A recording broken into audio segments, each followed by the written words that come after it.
اسے کہتے ہیں، ایک بات تو میں نے کر دی، ایک کتاب وہ جو کتابوں میں ہے، ایک بات وہ بھی لے لیں، نبی اس شخص کا نام ہے، اس اعلیٰ درجے کے انسان کا نام ہے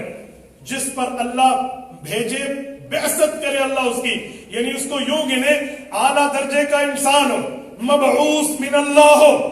مفروض الاتباع ہو، معصوم عن الخطا ہو، گویا چار چیزیں ہیں، اعلیٰ درجے کا انسان بھی ہے، مبعوث من اللہ اسے رب نے بھیجا بھی ہے، معصوم عن الخطا گناہوں سے پاک بھی ہے، مفروض الاتباع اس کی بات ماننا امت پہ فرض بھی ہے۔ نبی ان سے کہتے ہیں آؤ قادیانیوں انصاف کے ترازو پہ آؤ، سب سے پہلی چیز انسان ہونا، دوسری چیز اللہ کا بھیجا ہونا، تیسری چیز گناہوں سے بچا ہونا، چوتھی چیز اس کی بات ماننا فرض ہونا۔ دکھاؤ مرزے میں اگر ان چاروں میں کوئی ایک بھی نکل آئی میں تیرے ہاتھ چوم لوں گا، تیرے گھر کی نوکری قبول کروں گا۔ نمبر ایک، مرزا کا انسان ہے یا نہیں ہے؟ آؤ مرزے کی انسانیت و حیوانیت کو زیر بحث لاتے ہیں۔ آپ میں بھی اکثر لوگ کہیں گے یہ کیا بات ہوئی، آپ نے تعصب میں آنکھیں بند کر لی، ضد میں اندھے ہو گئے۔ مرزا انسان نہیں ہے، مرزا کا ابا ہے،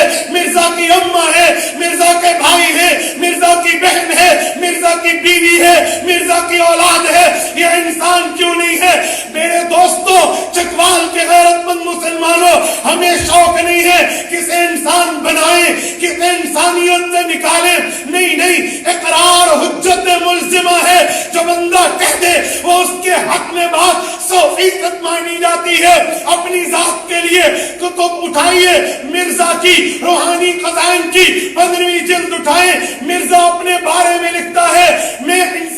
بشر نہیں ہوں، نہ آدم ذات ہوں بشر کی جائے نفرت انسانوں کی ہار ہوں۔ مرزے نے لکھا ہے میرے ماننے والوں میں آدم علیہ السلام کی اولاد نہیں ہوں، میں آدم ذات نہیں ہوں بشر کی جائے نفرت، میں تو انسانوں کے لیے نفرت کی جگہ ہوں، انسانوں کی ہار ہوں۔ لوگ مجھ سے شرم کریں، میں تو وہ درندہ ہوں۔ اگر مرزے نے آدم ذات خود کو نہ کہا، آدم ذات ہونے کی نفی نہ کی ہو، انسانوں کا جائے بشر اور جائے نفرت نہ کہا ہو، انسانوں کی آگ کہہ کے خود کو آدم علیہ السلام کی اولاد سے باہر نہ کیا ہو، میری سزا گولی ہے۔